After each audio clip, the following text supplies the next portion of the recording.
of this conversation. And so at the start, I had mentioned that we wanted to model this conversation in a popular education format, framework, methodology, where we also hear from you and your expertise and your knowledge. So what I'll do quickly for the next couple of minutes is ask you who are joining us this evening, what do you know about financial activism, climate finance work? We want to get a good sense of whether you've participated in direct actions, if you're currently engaged in any campaigns, don't be shy, drop it in the chat. It gives us all a good sense of like what the collective knowledge is in this space. So I really encourage those of you who are on to just share in the chat. Yeah, quickly, like what do you know about climate finance, activism work, campaigning? And we want to, just get a sense of that knowledge and see what patterns we see within the experience. We're going to keep the mics off right now just to kind of keep us organized. If folks don't feel compelled to share, we're not going to force you, but I really would love to just get a sense. I think this is a really good modeling for us as facilitators and movement leaders, and specifically for our panelists this evening, just because I think it gives us a richer conversation. I'm seeing in the chat, someone said they're new to this action. Someone else said Summer of Heat. We'll be coordinating fossil-free finance campaign for Third Act, New Mexico. Awesome, you're here to learn. Paula. Greg, working with climate safe pensions, fossil free California, Third Act on CalPERS, retirement fund divestment, amazing. Elise and Gabriel co-founded and are working on a fossil fuel divestment campaign at Michigan Tech University for the past 4 years, amazing. So we have some young people in this space. That's always inspiring to see. Amanda's new to this action, Maureen, Summer of Heat. Leora started a fossil fuel insurance campaign in more youth organizing. Your mom has done shareholder organizing, amazing. Journalist Hillary B, interested in how banks are financing fossil fuel projects. Awesome, thanks for joining us. Izzy, so good to see you, member of the I Don't Know More South San Francisco Bay, organized many nonviolent direct actions in the San Francisco Bay Area around the divestment movement in solidarity with No Dabble. Wonderful. When Summer of Heat, fossil fuel divestment since 2012. I won't have time to read every single one of you, but this is so great to just see the excitement and lots of, experience collectively in the space. David Parker, Portland Third Action, Oregon Costco campaign with Third Act and Stop the Money Pipeline. Sue Stack, I closed my Wells Fargo account last year. Amazing. Leah, good to see you with Ozane in the San Francisco Bay Area, organizing on Wells Fargo. And on and on and on. Amazing supporter of Stop the Money Pipeline since it began. Karen, so good to see you on. And I'll stop it there, but keep on sharing. This is so exciting to see so many organizers, activists, campaigners on board. So now that we've kind of gathered like some of your, amazing leadership and experience, we're going to jump into the education piece.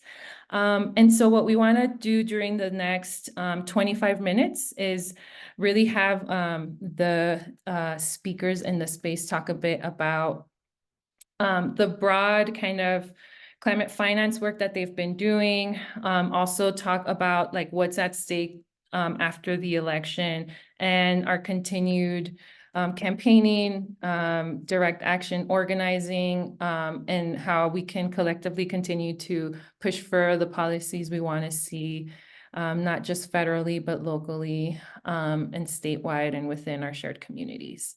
So what I will, I'm going to start with Roishetta. I hope you're able and settled in your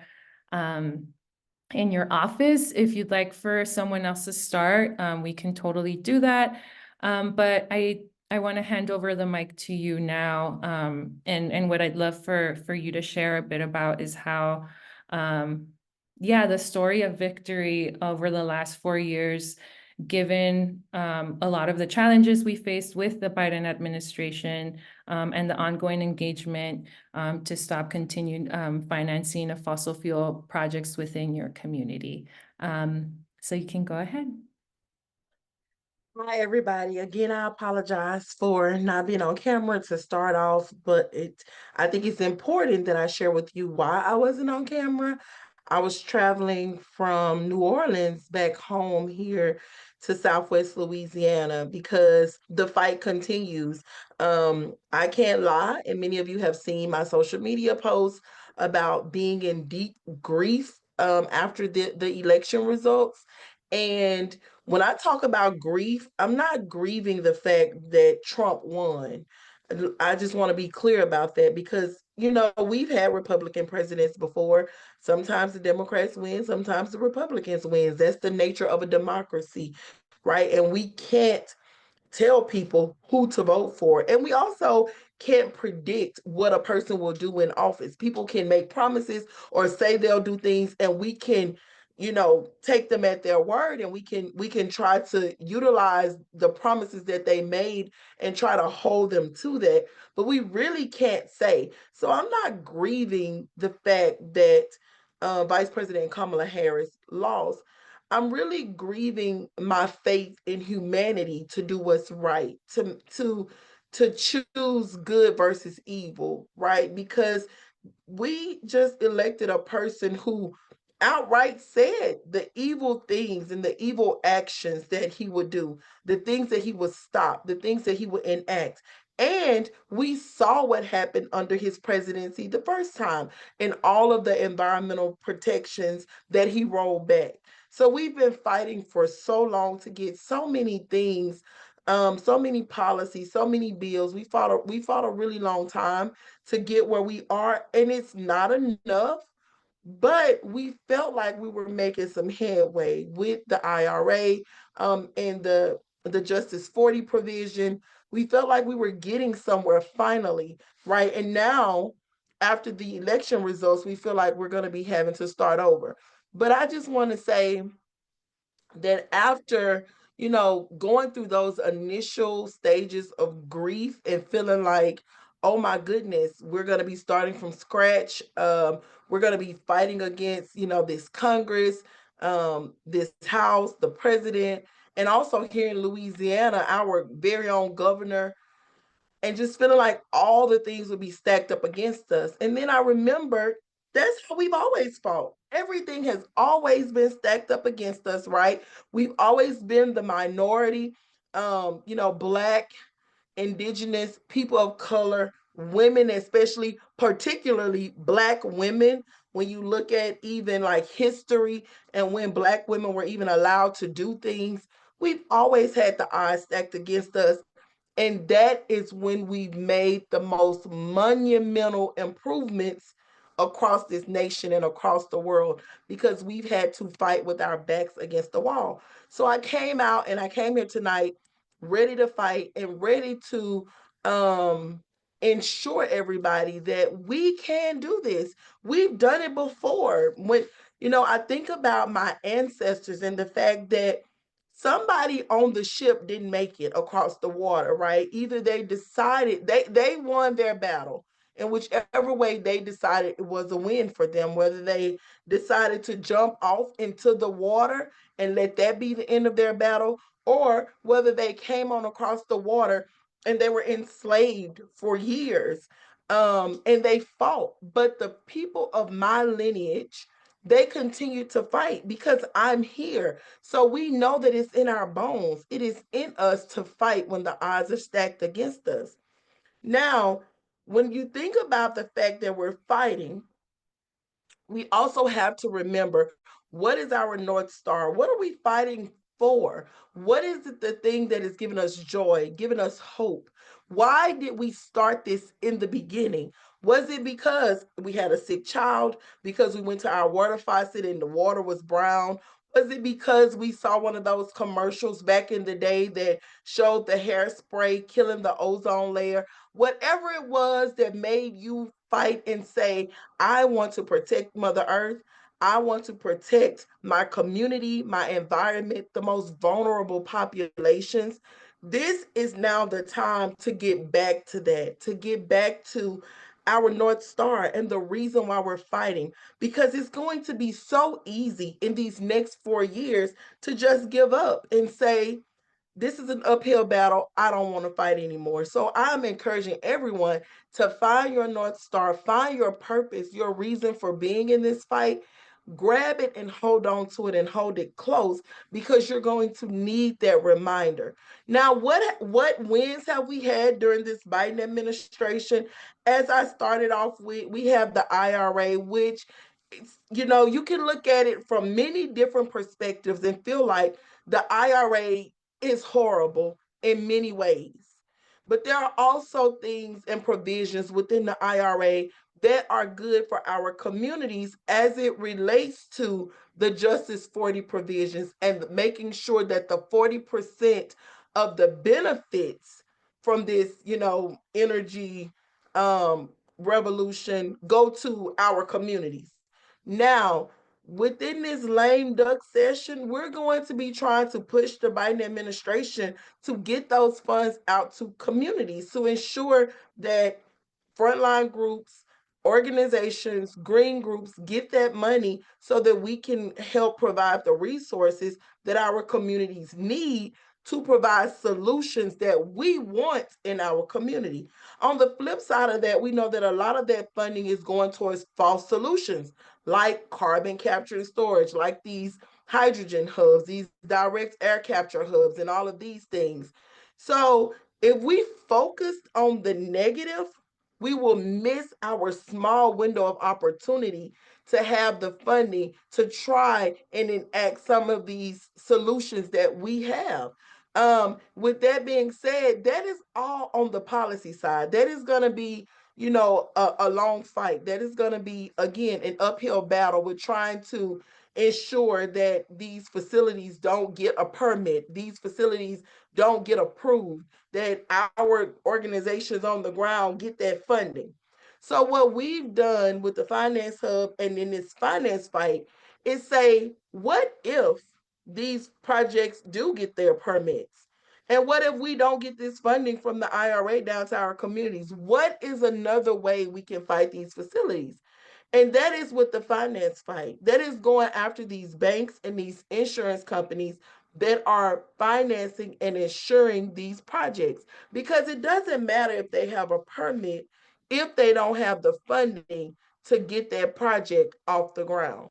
Now, we have some major banks in the US that are contributing to funding environmental racism, banks such as Citibank, Goldman Sachs, JP Morgan Chase, Morgan Stanley, Wells Fargo, and community members such as myself and others on this call. We've met with these 6 large banks and we've said, your funding is killing me, my children, my community.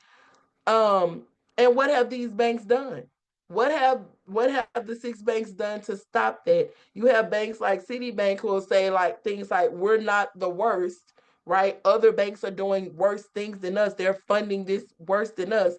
But there are things that these banks can do. They can make provisions for our community and they can listen to us and enact some of the solutions we've given them to stop funding environmental racism in our community. We've had some major wins in the finance fight. We've had insurance companies like ING and Chubb to say that they're in the future no longer going to be supporting. Well, Chubb pulled out of the Rio Grande project, and we had ING to say that in the future they're no longer going to be insuring these fossil fuel projects. We can have significantly more wins if we work together and we're strategic. I'm not saying to give up on the policy side and to not go after that funding from the IRA, but we know that under this Trump presidency, a person who said drill, baby, drill, a person who said that climate change was fake, a person who has shown and demonstrated that he does not care about Black and brown individuals, people of color, women, does not care about our communities. We know that with him in office, he's going to make sure that every project that comes through is rubber stamped. So, what is our strategy, and how can we collectively show up at these banks, show up at these insurance companies, at these asset managers, at places like BlackRock and Vanguard, and say, enough is enough. Stop funding these projects. Invest in communities and in community members.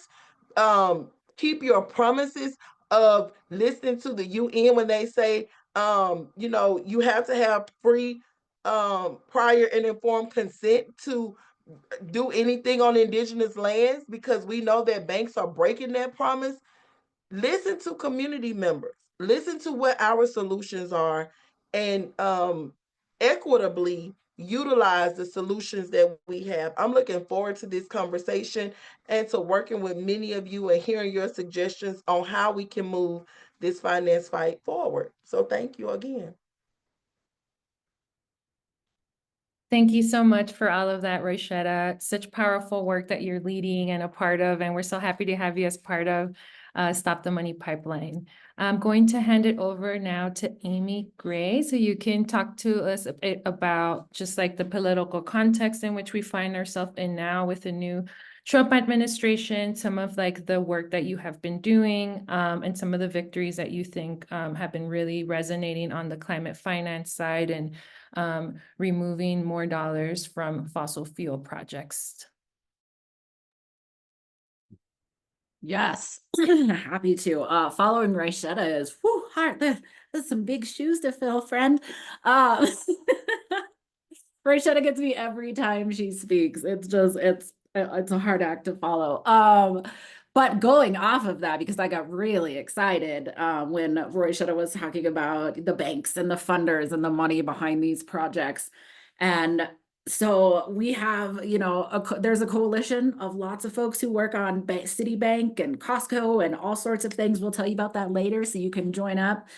But on the flip side of that, what I do is, hey friends, do you have a pension fund or a retirement fund, like a 401k or a 403b, or are you a public employee?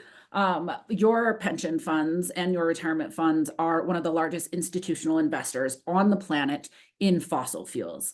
If you think about how big is the working class, like that's where the solidarity is right there, is that we as the working class deserve to have our retirement funds and the future that we want for retirement not invested in fossil fuels and not destroying the communities that we live in.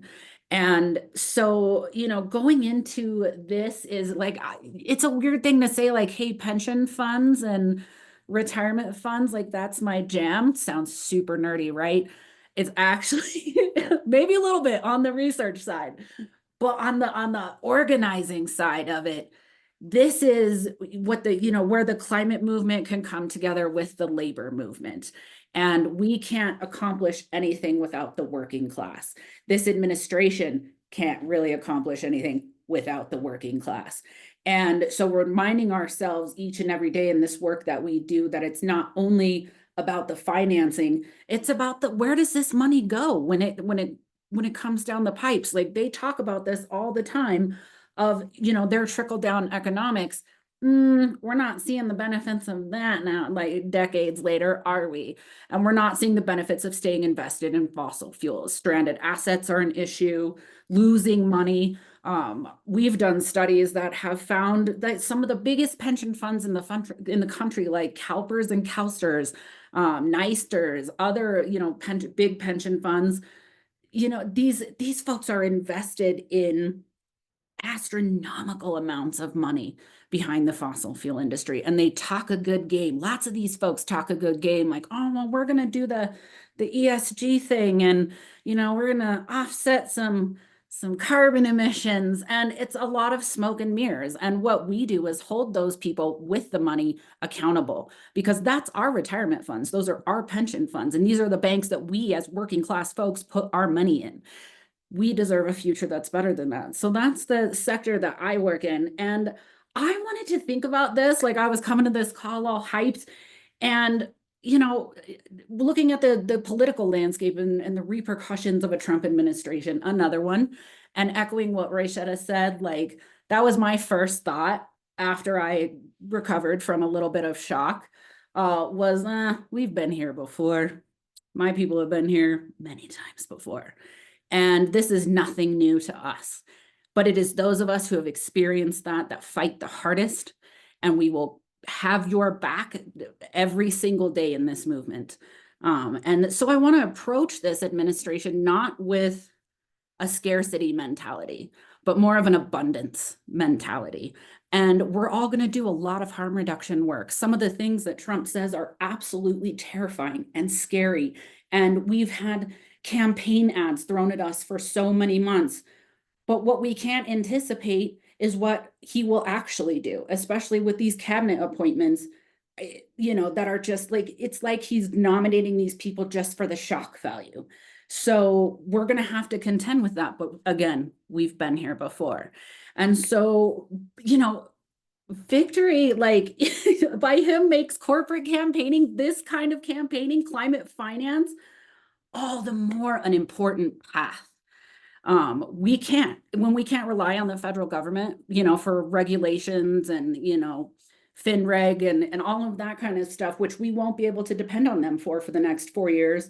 What we need to do is root ourselves in community. And so the two things that I would ask you to do leaving this call is, hey, join us selfishly. Like, yes, we want you in Stop the Money Pipeline. We want you in our campaigns. We love fresh voices and people with a lot of passion. But also reminding you to give money to your community orgs and your mutual aid orgs in your area, because that is the greatest harm reduction that we can do, is taking care of the community that we live in, whether it's giving hours of our time, giving monetary things, food, clothing, whatever it is. That's a harm reduction that we can do over the next 4 years that actually means something, alongside come join us in corporate campaigning. And I think I've babbled enough. I will pass it back to Nancy. Thanks y'all for having me.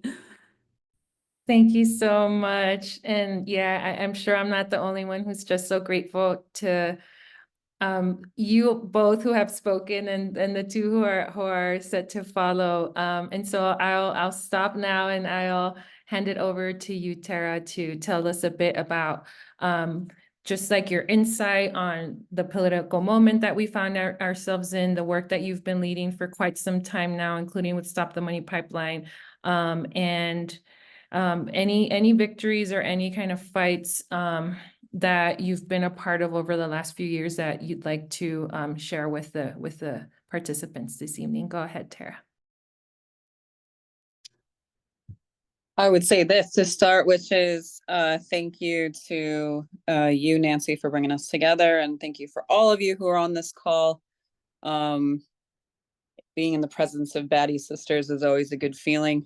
These folks are doing big, heavy lifts in their community, and it's just, yeah, we wouldn't be here unless we thought it was important, right? Like, finance is not exactly the most exciting campaign, but it is, because it's actually effective, and that's why we're here.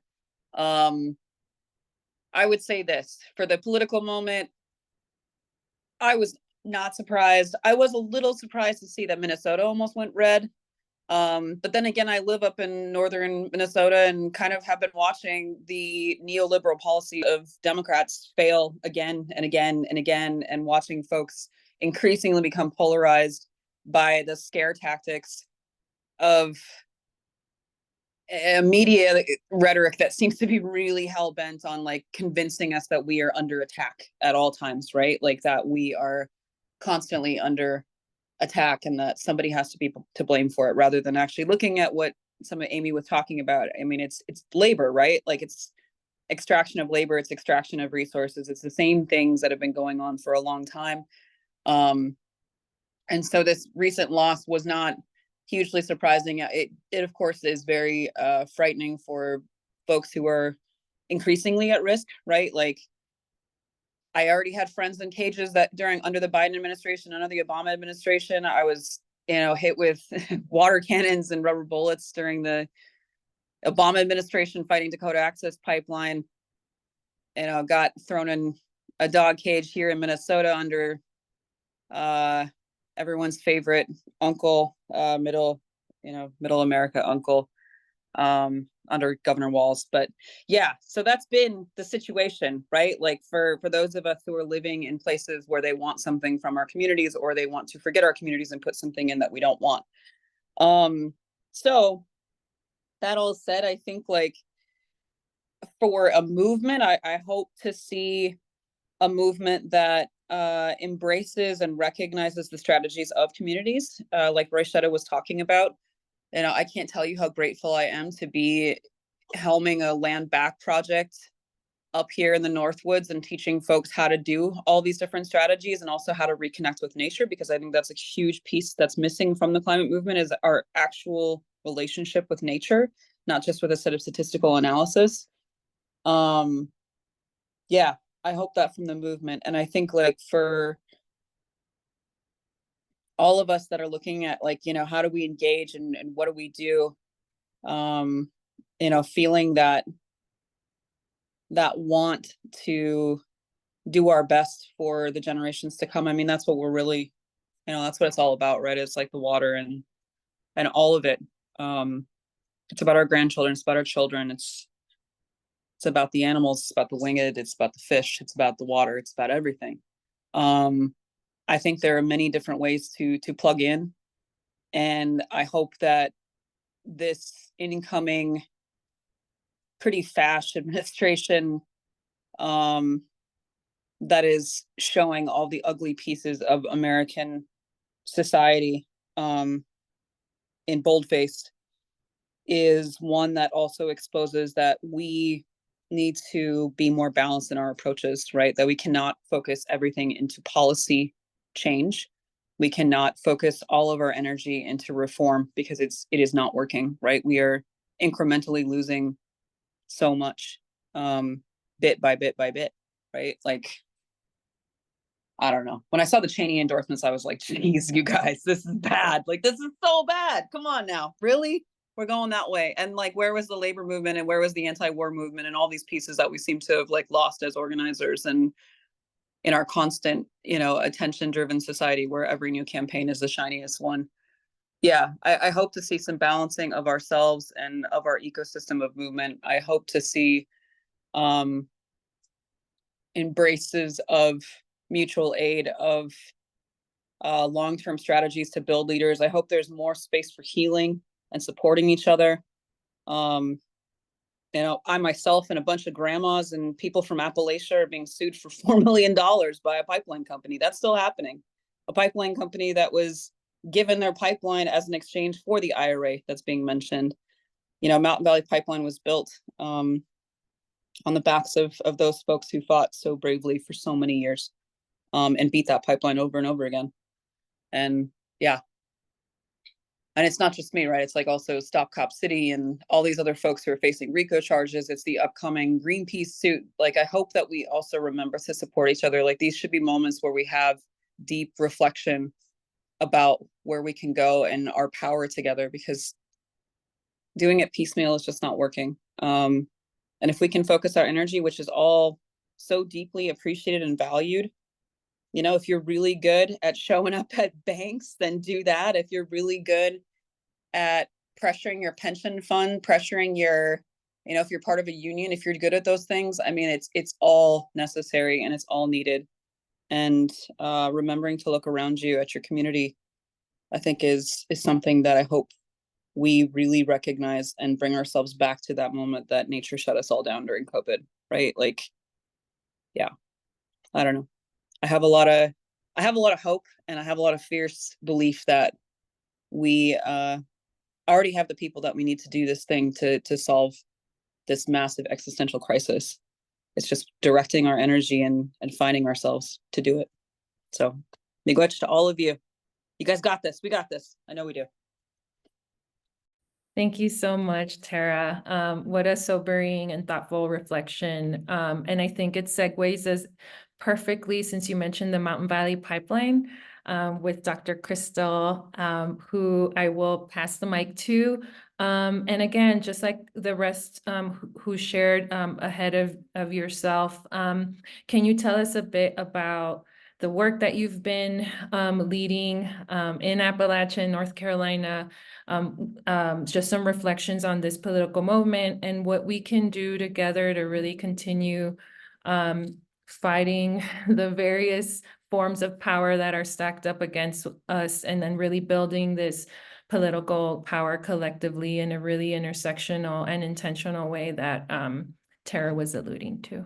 Oh, thanks, Nancy. Thanks, everybody who spoke before me. Again, welcome to the front lines of environmental advocacy and protection. I will say this, my husband, said it before.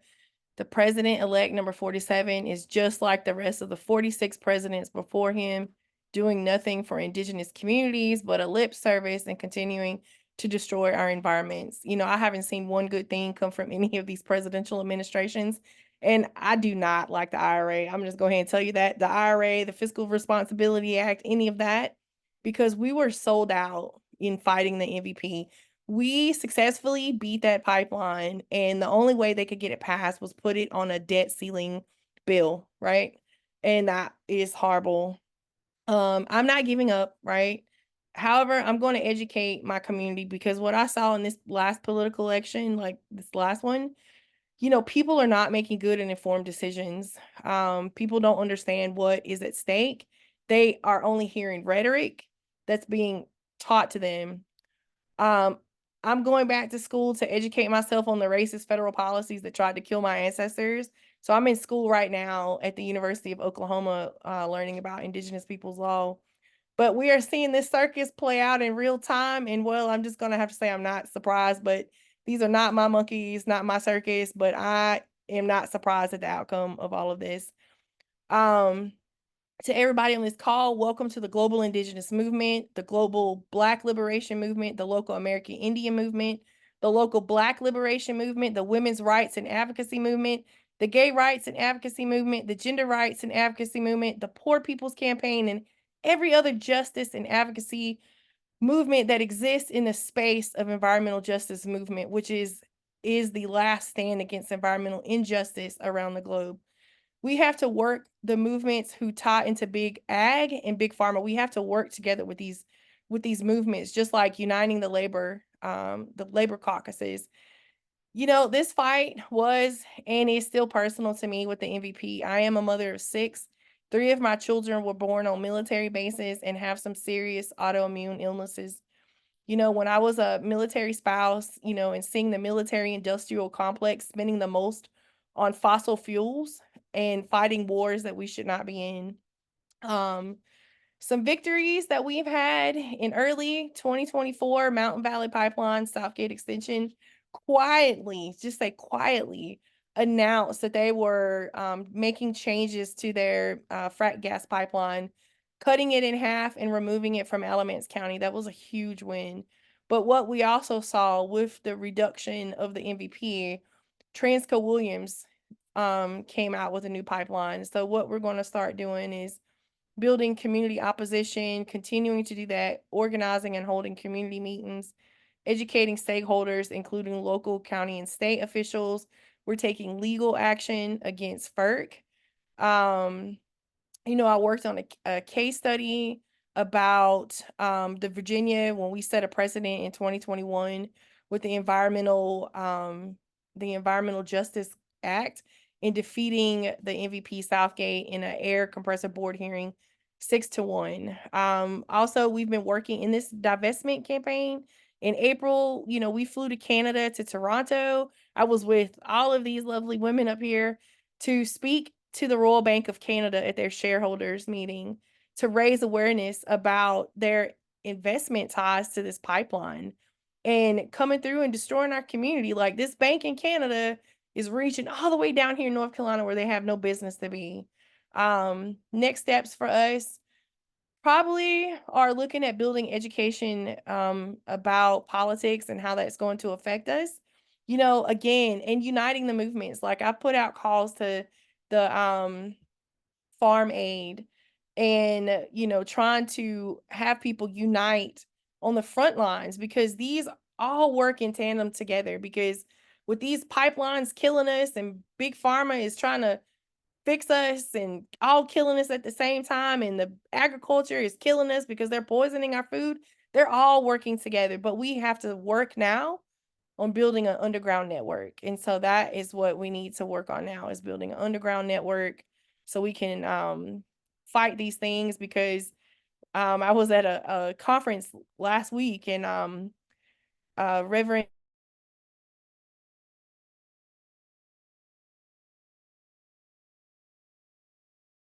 strategies against those. It's our strategies, right? Our strategies. So thank you so much, Nancy. Back to you. Thanks so much, Dr. Crystal. And thanks for all of those, yeah, amazing reflections, some direction around next steps and what you all believe we should really be focusing on, when I think there's a lot of alignment in those respects. One thing I do want to mention really quickly, and I think, all of our speakers so far have touched on this, but one thing I did want to offer to the conversation is that a lot of the work that we are focused on through Stop the Money Pipeline and our coalition partners really revolves around stopping the financing and the of the fossil fuel industry within the United States. And we do a lot of collaborative work outside of these so-called borders. I mentioned at the outset that I'm currently in Mexico, where I visited some migrant shelters who are receiving migrants who are being displaced from their home countries due to climate chaos, due to the continued investments from external banks, international banks, to build more pipelines, extract natural resources from their lands. And now they find themselves trying to make it up north, seeking a better life and survival, honestly. So as we think about this, I always like to lead us into seeing this not just within a US centered framework, but that these are transnational and international fights that we're leading here. And so I just wanted to offer that to the space and offer, yeah, I think through these conversations, offer other ways that we can be in solidarity and real partnership with other fights across the globe. As Dr. Crystal was mentioning, right, the Royal Bank of Canada is financing a pipeline in her community, and we're seeing that across the globe as well. So with that said, we've gone over a few minutes. I do want to respect everyone's time here. We did want to use this space to have some participation from you all who are joining us this evening. We know this is a little bit on the later end East Coast time, so we appreciate the participation as you all are making dinner or doing what you have to be doing. So I think due to that, I'm gonna just use my facilitator hat here to instead of breaking us up into small groups with what we envision on doing, I'm going to give us a few minutes to see if anyone has questions. You'll see if you're using Zoom on your phone or on your desktop or laptop, there's an option to go into the chat and ask questions. I don't know if we have the Q&A actually enabled here. So if you have any questions, you can type in a little star or say question in the chat. We'll be happy to open up the mic for you to ask your question, or you can raise your little virtual hand on the reactions, just like I have here. Or you can just drop in, I have a question in the chat, and we can give you all a few minutes to do that. So I see one hand up right now with David Hughes. I'm going to unmute you. We're gonna just take a minute, and then if you have it, if your question is directed to a specific panelist, please direct the question to them, or if in general, whoever wants to pop in and respond, let's do it that way. So I'm going to unmute you now, David. Thanks. I'm David Hughes from Rutgers AUP-AFT, the faculty union at Rutgers University in New Jersey. I just want to lift up something Ted Conwell from Climate First in DC said in the chat a little bit ago. He said, it seems that America has a lot of characteristics of a petrostate. Maybe if we push that idea and do nonviolent direct actions against the American Petroleum Institute and other fossil fuel lobbying organizations, we could bring in more allies, rural folks who are suspicious of government and others. That strikes me as a fabulous idea. Essentially to take direct action against the fossil fuel lobbying apparatus, which is the arm of the industry that has effectively captured our government.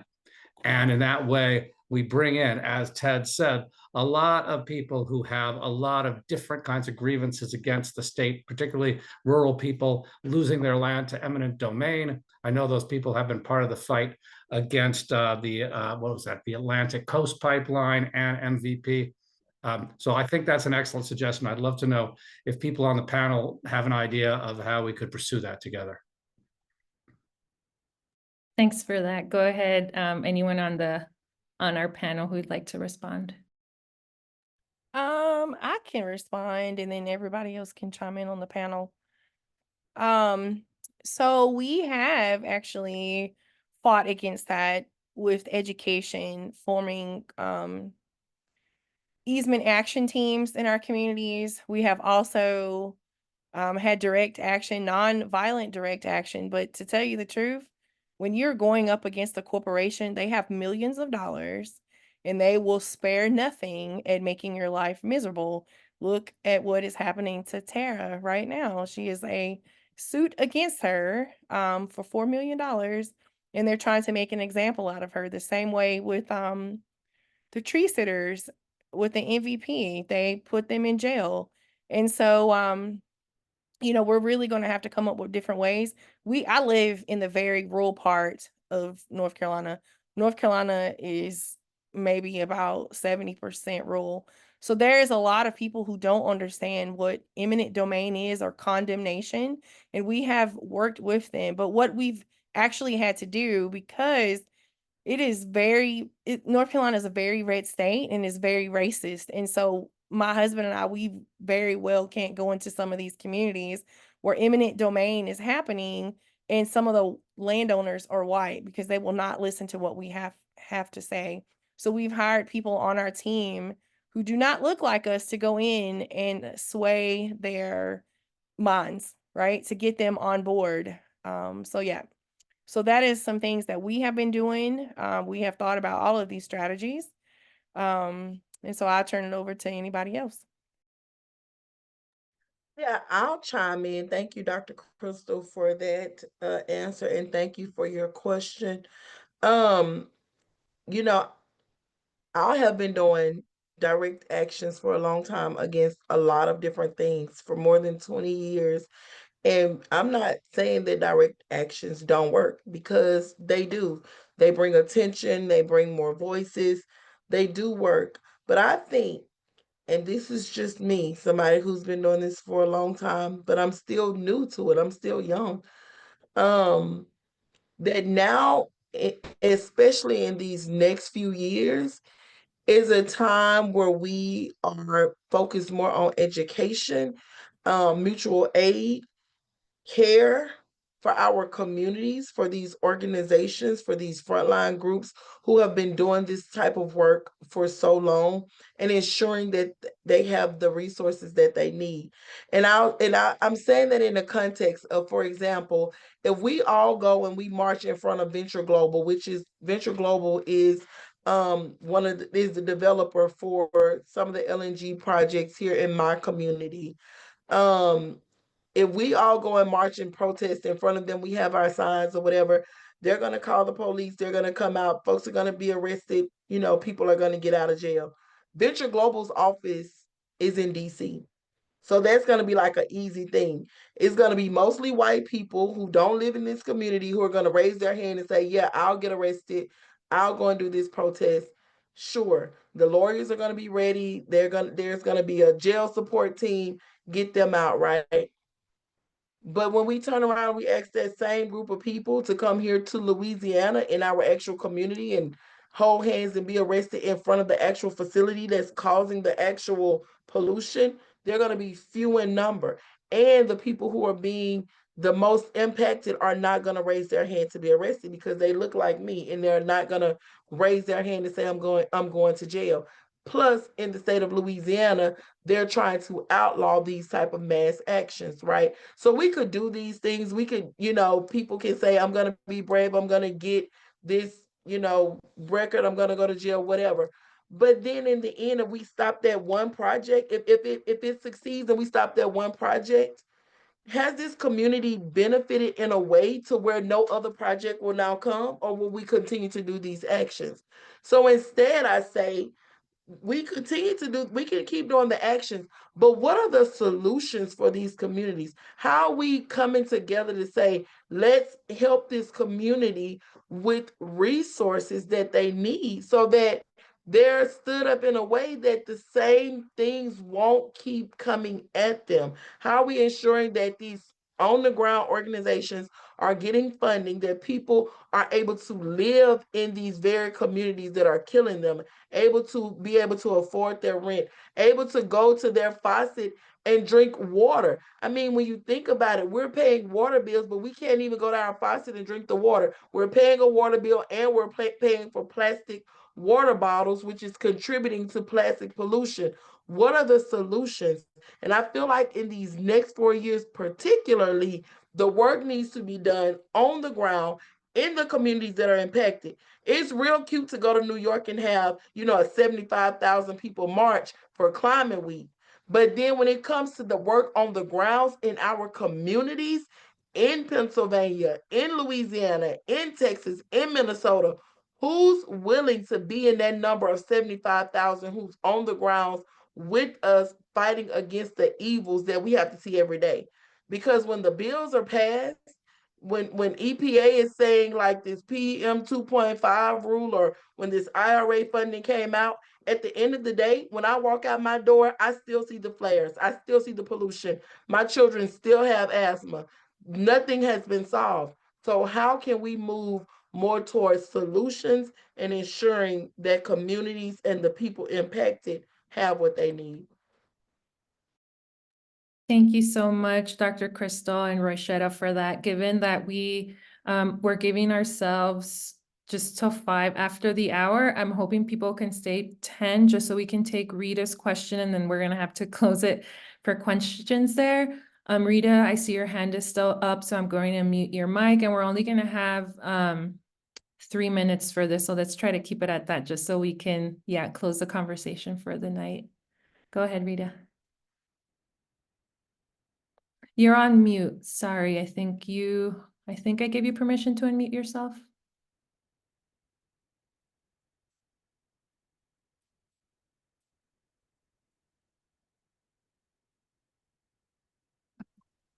Okay, am I unmuted now? Yes. I'm sorry. I have laryngitis, so my voice is pretty bad.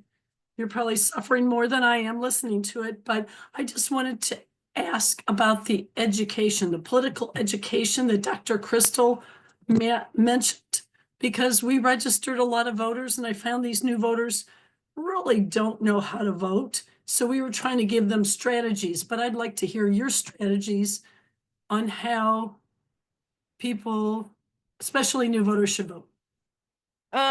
So of course I don't go around and I don't tell everybody who to vote for, but what I really do is, one, we promote awareness, understand our local, national, and global political systems, because what I found out is people really don't understand that. Then I help them understand or how to recognize how policies and governance affect their daily lives. We identify key actors in decision-making processes, such as elected officials and local advocacy organizations. But then we help them build civic skills, right? So develop the ability to analyze issues, debate, and communicate effectively. We help them understand on how to vote, organize campaigns, and engage in nonviolent activism. But then we also have trained people in lobbying, writing petitions, attending and speaking at public. But all of this is like workshops that we have designed. We help foster critical thinking, encourage the evaluation of political rhetoric. Like we have had so much disinformation embedded into our system that we have to help people understand what's real and what is not, as well as media and policy impacts. And then highlighting the historical and systemic inequities in political representation and access. So like Black and Indigenous voters not being able to vote. But then equip learners to access and challenge misinformation. And then we have empowerment participation. So we have these 4 different workshops. So we create pathways for marginalized groups to engage in civic life, emphasize the importance of community-driven change. Like Roishetta was saying, community-driven change is where it's at. And then we're helping encourage new leaders or youth in activism in underrepresented demographics. So those are the things that we have put together. We've just recently formed a 501c4 to our organization of 7 Directions of Service, so we don't get dinged, because what we're seeing now is a lot of Trump policies or Republican policies that are going to try to dismantle 501c3s who are deemed as organizations. So there was a bill on the floor this past week talking about 501c3s can get their status pulled without any due process. And so again, like I was talking about, building this underground network, it's really going to have to go back to word of mouth, working with people who are vetted in the community, and just building these networks. So when people call me, so like Izzy on the call here, she represented, she reached out to me and said, do you know anybody doing this, blah, blah, blah. And I was like, oh yeah, we're doing this. And she introduced me to a group or organization. And without Izzy knowing them first, I probably wouldn't have talked to them, because I would have thought they were the opposition in trying to gain strategy. So again, it is all about being verified by people in the community. And if any of my other panelists want to jump in and add to it, feel free. I hope that helps, Rita, but you can email me too. Okay, I think because of the limited time, I think you gave an amazing response, Dr. Crystal, and we're gonna have to keep it there. Since we have 3 more minutes left, unfortunately, some of what we intended to do with you all this evening, we weren't able to do, but it seems like there's just a lot of energy and desire for more. So stay tuned. We have so many things to do in 2025 and even at the close of the year. And like some of the panelists mentioned, in the next couple of months of the Biden administration. So we'll definitely plug you in on what's next, but I did want to use these last 3 minutes and hand the mic over to our 4 panelists to just leave participants with whatever you'd like to share as we close out. So I'm going to go backwards. Dr. Crystal, I'm going to hand the mic back to you. And then I can jump into the rest of the speakers. So just final thoughts for the group, Dr. Crystal. Final thoughts would be, don't give up hope. It does look kind of bleak and dreadful right now, but we really have to have hope in this time. You know, we've survived this before. We've had really horrible presidencies. It just has been whitewashed over to where it looks glorified and romanticized, but don't give up hope. We'll get through this. My final words. Thank you. Tara, mic's going to you. Alluding to the commentary earlier about direct action and like where we go, we are some of the most privileged people on the entire planet, And we were put here in this time, in this place, by whatever you believe that we came here for, whether that's through a creator, through a God, or maybe we're just here like as human beings in this time made out of stardust. But that's the reality, that we are here in this moment that is critical for our survival as a species. So please think about those things when you take your walks and you take your walk through life. Thank you, Tara. And Amy, go ahead. All right, I'm gonna go off that. Do you want to be the wild ass ancestor in a couple generations that gets to visit the younger generations and teach them your ways, or be proud of them, show up for them when they need you, because I think for myself, I can feel mine with me all the time, and living and in Star Nation. But don't lose hope. That's the biggest part of this, because none of us will. We will fight this fight and keep doing these things and putting ourselves on the line for forever. That's who we are as people, and we want you with us. So come join us. And I'll pass it to Roishetta, because I know that's where it's going. Oh, what can I say? As we strive to create a more equitable environmental movement, it is essential for us to confront and dismantle the historical injustices that we all face. We must advocate for policies that not only aim to protect the planet, but also prioritize the health and well-being of our communities, especially those who have been historically marginalized. By recognizing the interconnectedness of social justice and environmentalism, we can work towards a more inclusive and effective movement that truly serves everyone.